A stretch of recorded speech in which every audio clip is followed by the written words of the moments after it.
But this is, as you say, a different moment. And Prime Minister Netanyahu has said that, you know, not just to exact revenge and accountability on Hamas, but to change, you know, to totally decapitate, to decimate Hamas. These are the words we're hearing. And to, I assume, remove their military and political ability inside Gaza. That also is a change, because in previous encounters, you've left them there. And now, tell me what you think is the end goal regarding them. Look, Israel already mobilized several hundreds of thousands of reservist soldiers deployed all over the area. Even if the conflict will widen, Israel doesn't need it, and I would not recommend it to the Hezbollah, but it might quite possibly happen. Even if we find ourselves fighting against these two fronts, Israel is not under any existential threat. Israel will win. We know how to unite, we know how to fight, and we will win. I say it in order to calm all this anxiety of what happened to Israel. Israel will win this test as well, but as I mentioned earlier, it might take time, it might have ups and downs.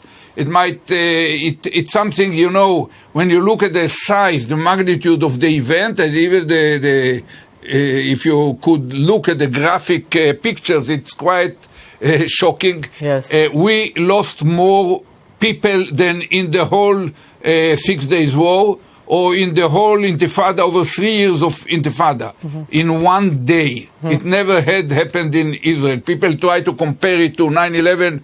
You know, 9/11 was the use of civilian airplanes, cruise missiles was something new.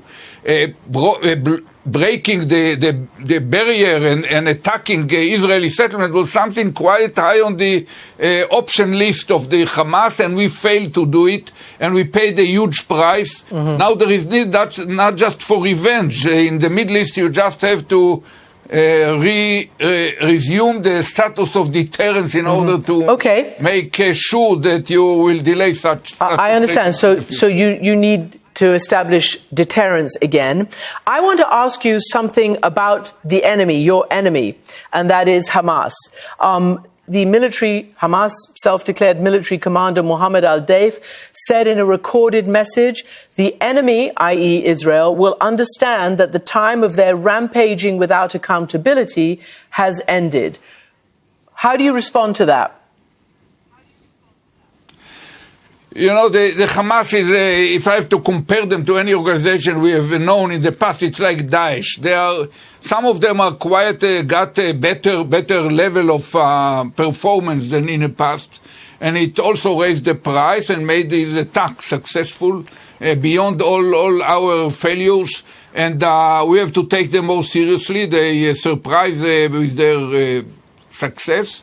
But basically, they are tough enemies. So unlike other enemies, we fought very hardly with the Jordanians, with Egyptians. At the end, we could make peace with them. There is no way to make peace with Hamas. So they should be somehow paralyzed from being able to come again as a fighting force against Israel. And that will take a lot of work and a lot of effort and a lot of sacrifice. I hope not too much time and too high death toll.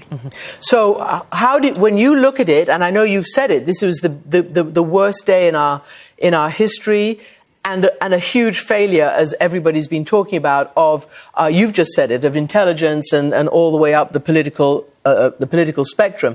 I spoke to the former Mossad director Ephraim Halevi, who said to me yesterday, the system has suffered a very, very seismic shock. So the sentiment inside your country is also just in terrible shock, and like everybody, wondering how this could have happened. How does Mohammed Daif and his brigades do this? How? Without we've grown up believing that you have like a superpower there in Israel, politically, militarily, and intelligence-wise.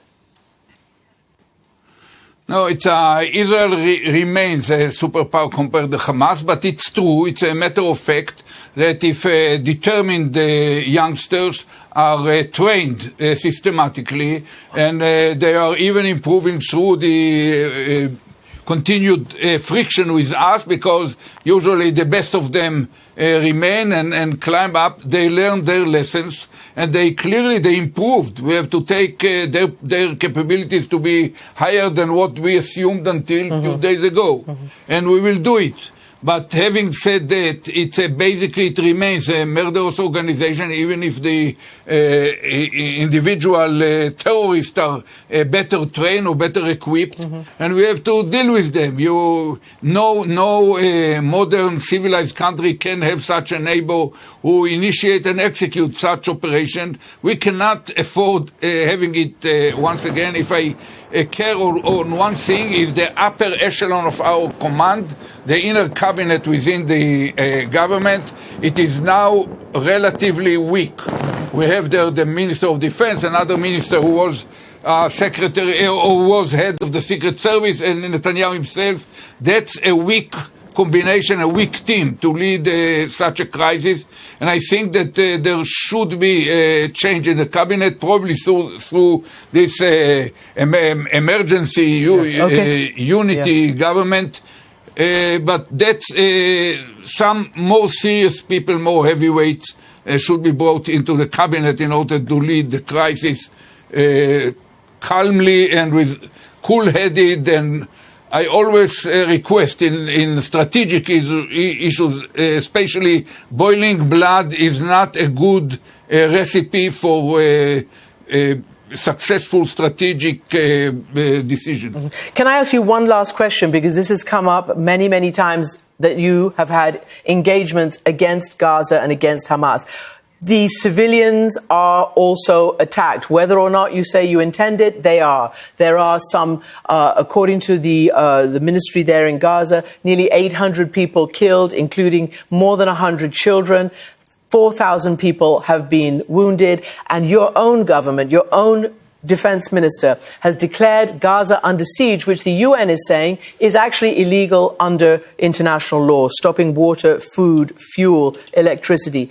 How much and how long will your government, how long will it go once, as you know will happen, there will be criticisms of the carnage we also see inside Gaza?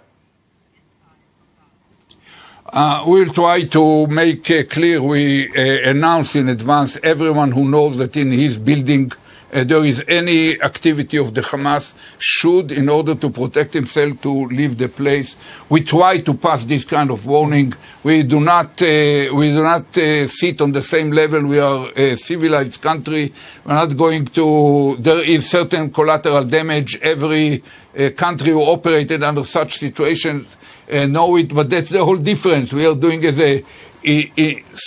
to a certain extent inevitable result of having to attack them when they deliberately deploy themselves among citizens, while they came into kibbutzim and other settlements and to cities deliberately in order to massacre and basically slaughter human beings, elderly, some of them.